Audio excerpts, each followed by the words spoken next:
abonnez-vous gratuitement sur votre chaîne Lourde Production HD. Babomaka ba Congolais na kati ya Est ya na kati ya Katanga plutôt et que sécurité wana et les cas de sécurité oyo ezali kosalema na Est. Dieu merci et bravo à nos forces de sécurité, bravo aux services de renseignement oyo batie mutu wana maboko. Et pour votre information, azali na Lubumbashi te yepe ba memi une D a commis déjà wana Kinshasa, il sera jugé à wana Kinshasa. Vraiment Boka les alliés de sécurité. Il faut que le Bélango, parce que les ennemis du peuple congolais, les ennemis du Congo, Bazo Fanda Kimiate, Kabila Ndenga Longwa pourquoi Aloba ngo bien. Moi si na ya Aloba, Mobali na ya Azali Soda, esprit à qui Soda, et tika kamotute. Mais na répondait que na yebisa qui est Kabila tika la jamais kozala soda parce que à Sala académie militaire à Tambo côté. Kabila c'est un rebelle.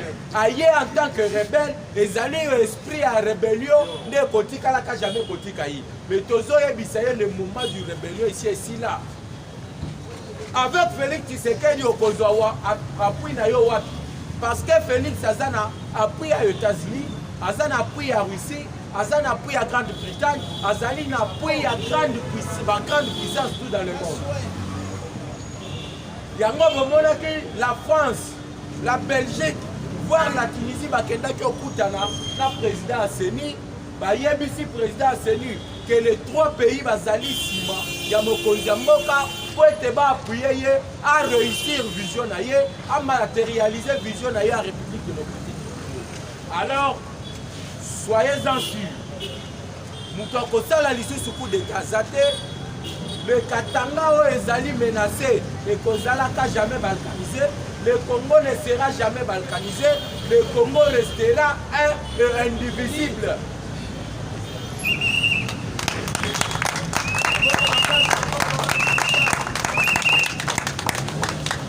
Soki Lumumba akufa pour la unité à Congo.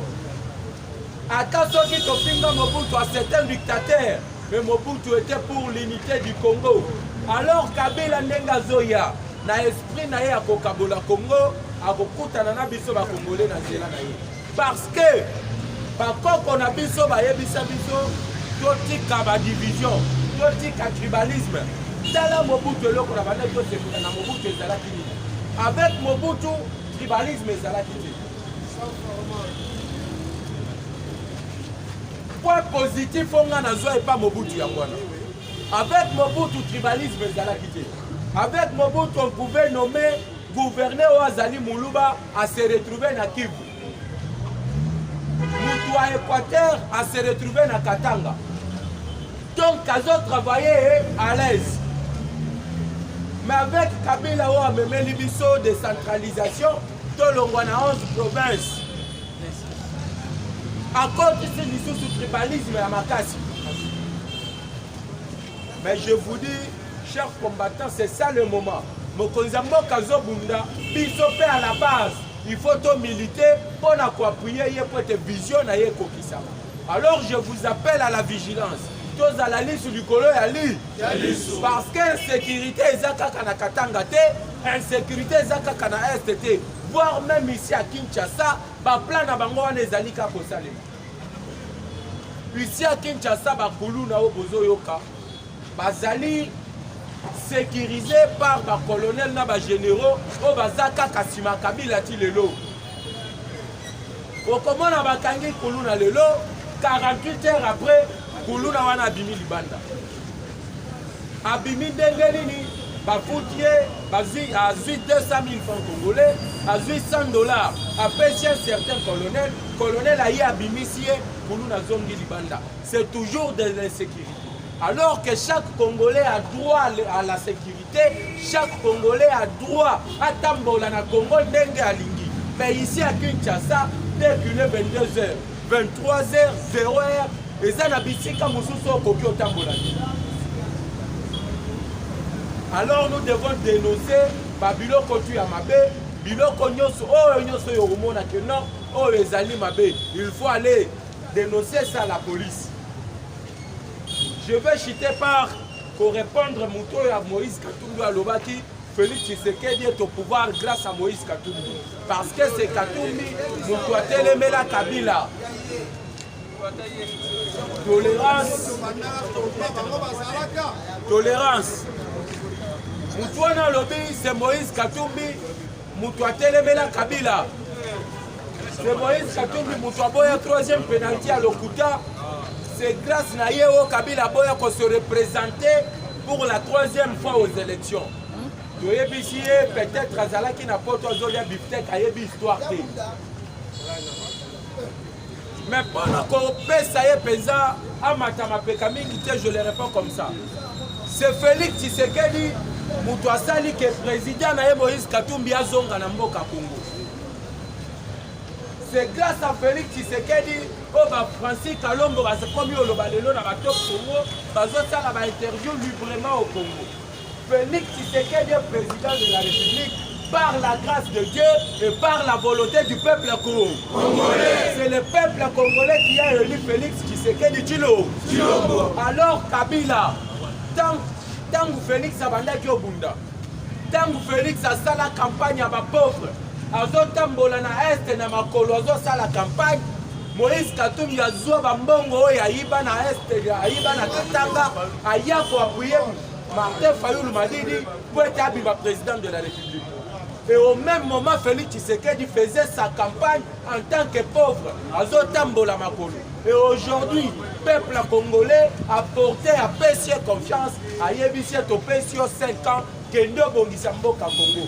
Tshisekedi est président de la République démocratique du Congo par la volonté du peuple congolais et non par la volonté d'un certain individu, Otoye Bakatata na été. Ceux qui azali juif, toyebi te, ceux qui azali polonais, toyebi pe yango te, mais Félix Tshisekedi est congolais de père et de mère. Tokokende élection en 2023, nayebisaki bino soki 3 conditions oyo ekozala réunies.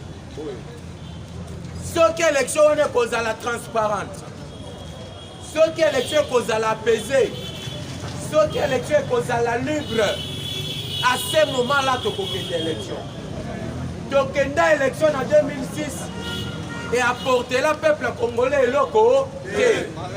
Tokenda élection en 2011 et apporter le peuple congolais eloko te.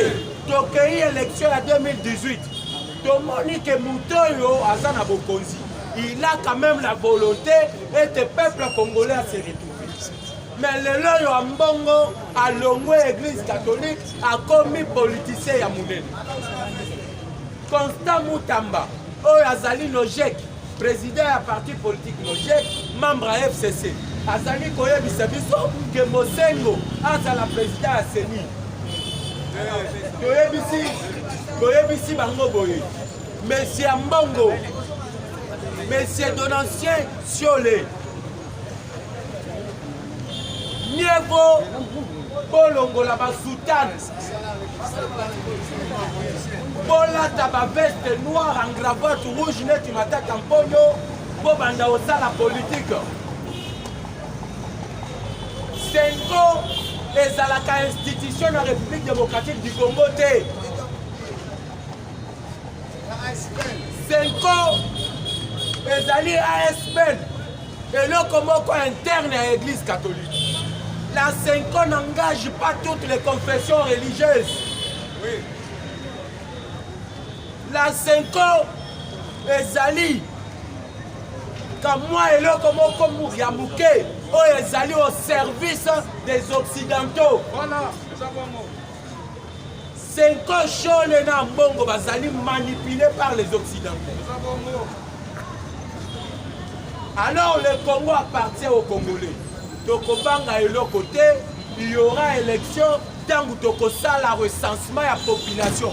Tant que Tokoye va Congolais bazalaka connu. Après ça, toleki na identification ya ba électeur. Sans que Tokosilisa yango. Après de Tokokende na élection. Il faut réviser la constitution.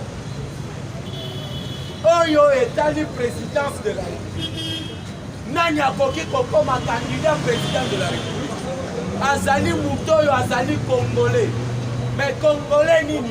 Eza congolais te oyo azalaki zambien, oyo azalaki juif, oyo azalaki polonais, a changé nationalité akomi congolais. Te, il faut kotia sécurité, kotia garde la fonction président de la République. Yo congolais azalaka na poso ya pembe te. Tokoki jamais kondima comme président de la République na mkati ya mboka na biso alors que mwana na yo azali député na Zambie. Non. Bakoko na biso bamindele bazalaka te. Alors nani akoki ozala candidat président de la République? Une fois azala congolais de père et de mère.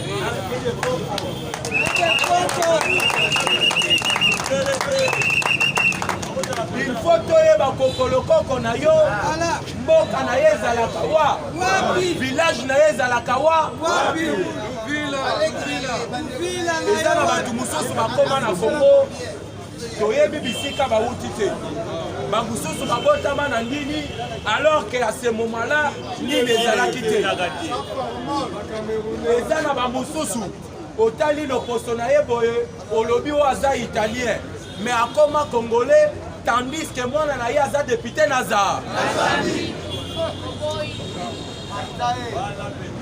Alors nakoki monopoliser parole te mpona lelo napesi bino matondi vraiment merci ndenge bozoya chaque togo kolanda biso. Numéro na biso ezali plus 243 81 717 11 97 plus 243 81 717 11 97. Que Dieu bénisse la République démocratique du Congo, que Dieu bénisse notre cher parti du DPS, que Dieu bénisse le Parlement debout État des droits consacré. Je dis et je vous remercie. Ciao,